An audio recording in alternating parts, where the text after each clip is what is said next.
في اليوم 28 من شهر مارس عام 14 و900 وألف ميلادية كانت أول انطلاقة لموجة إذاعية بث من خلالها حفلا موسيقيا وعلى الهواء مباشرة من الحديقة الملكية لمقاطعة لاكن ببروكسل لتكريم الملكة البلجيكية إليزابيث. قرن من الزمن مضى على هذا الحدث الفني الذي استمعت إليه الملكة عبر المذياع. هذا الجهاز الذي كان غريبا بشكله كان عبارة عن صندوق خشبي يحتوي أسلاكا من النحاس والحديد ينبثق منه صوت شجي يرغم المستمع على متابعته والمكوث في مكانه. Mais la radio a changé et en même temps pas tant que ça entre 1714 et 2014. Donc il y a eu des gros changements au niveau technologie bien sûr, mais à vrai dire ce sont toujours le même genre d'émissions et ce qu'on ignore par exemple c'est que depuis le départ il y avait des publicités à la radio. On pense qu'il n'y avait que les radios publiques, mais non, il y avait dès le départ des radios privées qui jouaient de la publicité et ça déjà en 1714. المذياع غريب هو علمه وشيق هو تاريخه، هو عالم من القوانين العلمية التي استخرجت من مفاهيم ومعايير ومميزات جعلت من الموجة الإذاعية كنزا يبث عبر الهواء ثم يستقبل ليفيد الإنسان ويأتيه بخبر أينما وقع وينبئه بثقافات الشعوب أينما وجدت. C'était le seul ustensile pour revoir les nouvelles qui se passaient dans le monde.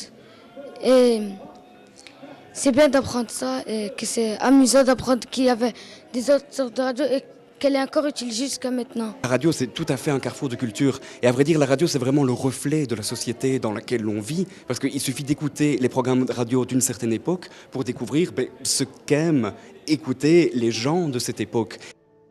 تطور المذياع مع أحداث القرون الفارطة، لا سيما الحروب العالمية والإصلاحات السياسية والفكرية بأوروبا وأمريكا.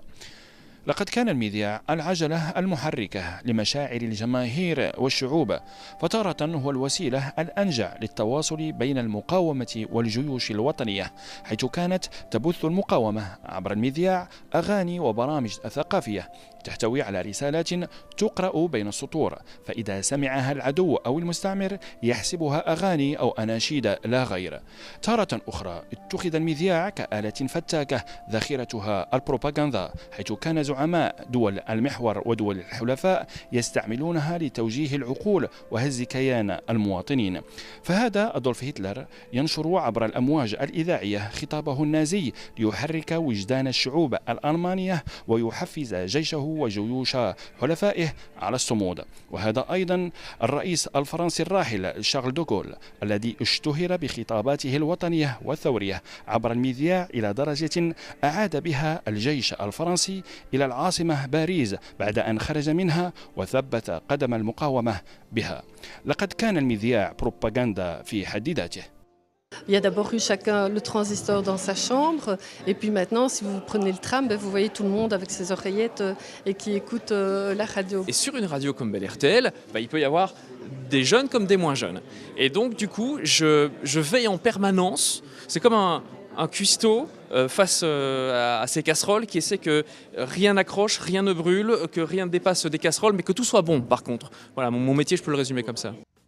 منذ اختراع الترانزستور بدأ حجم المذياع يتقلص وبدأت الموجات الصوتية تتحول إلى موجات رقمية. تقنية حديثة جعلت المذياع يكتسب مكانة كادت تنافس الغذاء الفكري والروحي. المذياع نجده اليوم في هواتفنا وفي وسائل تنقلنا من مطلع الفجر إلى أن يرخي الليل سدوله. عبر الشبكة العنكبوتية الانترنت اخترق المذياع جميع الحدود الدولية، يستورد ويصدر الأفكار بكل أنواعها، لكن أذن المستمع تظل هي الحكم بين هاته وتلك. العباني محمد، الثقافية، بروكسل.